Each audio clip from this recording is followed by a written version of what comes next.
The big news coming in this Thursday morning. Former Apple CEO Steve Jobs is no more. Jobs died on Wednesday. He was 56 years old. Apple announced his death late on Wednesday night. Jobs had been battling with cancer and other health issues for several years. He had a rare form of pancreatic cancer. The Silicon Valley icon, who gave the world the iPod and the iPhone, resigned as CEO of the world's largest technology corporation in August this year, handing the reins to current chief executive Tim Cook. Today, Apple is going to reinvent the phone. Steve Jobs was a modern-day Thomas Edison. You can do multi-finger gestures on it. Stephen Paul Jobs was born in San Francisco. He developed an early interest in computers, going to after-school lectures at Hewlett-Packard. After high school, he attended Reed College, but only for one semester. At just 20 years old, he started Apple Computer in his garage with friend Steve Wozniak.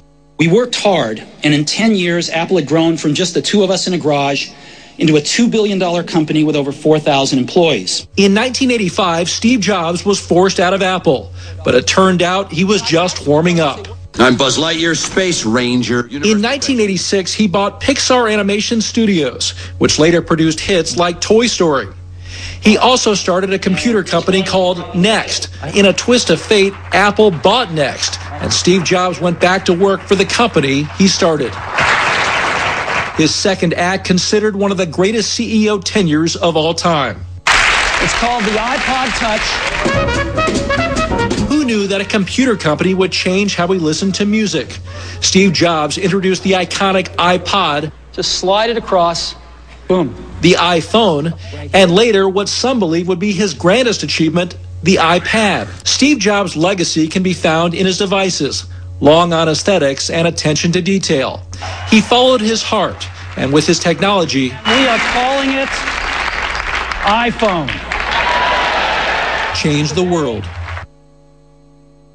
Well, Apple is now a very well-oiled machine with Tim Cook. I think what you may miss in the future is the visionary.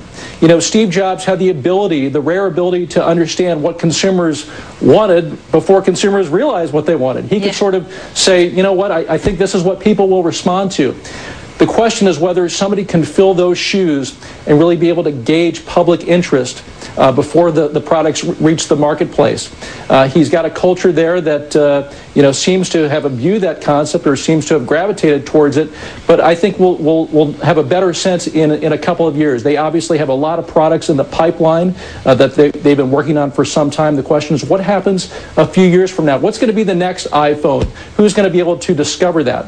And that's something we really don't know.